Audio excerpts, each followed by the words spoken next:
देखिए, सत्संग करने सुनने से बहुत सारी व्यवहारिक चीज़ें पता चलती हैं। इसलिए महापुरुषों के वाक्यों को सुनना पढ़ना चाहिए और जीवन में उतारने का अभ्यास करना चाहिए। कपटी मित्र न कीजिए। आजकल मित्र बहुत बन जाते हैं, हम आप सब जानते हैं। इस संसार में नाना प्रकार के लोग देखने को मिलते हैं, जिनकी भिन्न भिन्न प्रकार की प्रकृति होती है, नेचर अलग हो, स्वभाव अलग होता है। इन सब लोगों में बहुसंख्यक लोग ऐसे हैं जिन्हें तत्काल समझना जानना बहुत कठिन होता है, बहुरूपिया होते हैं। आचरण व्यवहार में उनकी निरख परख करने पर ही उनका भेद पता चलता है। जब वो बोलेंगे, साथ रहेंगे। ऐसे लोग बाहर से जैसे दिखाई पड़ते हैं वैसे भीतर नहीं होते। बाहर जो साधु सज्जन लगते हैं वे अंतर्मन से चोर और संकल्प आ जाते हैं। जो जितना ऊपर से निर्मल श्वेत दिखाई पड़ता है वह उतना ही नीचे से मैला काला दिखाई पड़ता है।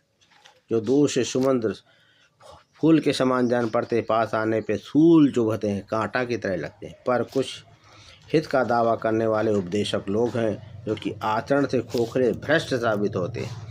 उनकी कथनी कुछ और करनी कुछ होती है। ऐसे कपटी लोग दूसरों के बहकावे, छलने, ठगने में निपुण होते हैं। ऐसे लोगों का कपटी प्रदर्शन पूर्वारंभ में भले ही आकर्षक लगे, खूब भीड़ इकट्ठी हो, लेकिन अंततः वह सर्वथा विपरीत, घिनौना तथा त्याज होता है। ऐसा हम लोग टीवी के माध्यम से, पेपर के माध्यम से देखते सुनते आए रहे।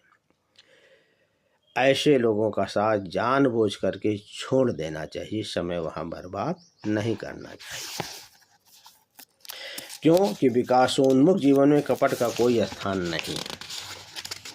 कबीरदास जी कहते हैं, कबीर तहाँ न जाइए जहाँ कपट का हेत, जानो कली अनार की तन राता मन सेत।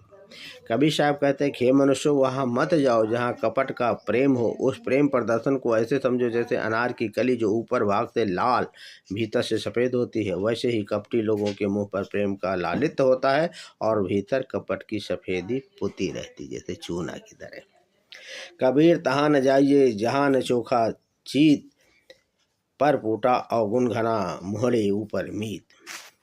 कबीर साहब कहते कि वहाँ मत जाइए जहाँ तुम्हारे प्रति शुद्ध प्रेम भाव न हो। पता चल जाता है।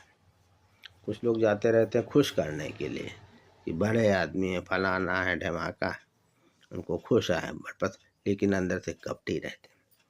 जिनका निर्मल चित्त हो वे लोग पीठ पीछे तो तुम्हारे प्रति अनेक अवगुणों का वर्णन करते हैं और मुंह पर सामने मित्रता दर्शाते हैं। अरे यार, तुम तो बहुत बढ़िया। और जहाँ चले गए पीठ, अरे सार महान नालायक रहा। वैसे भी कहीं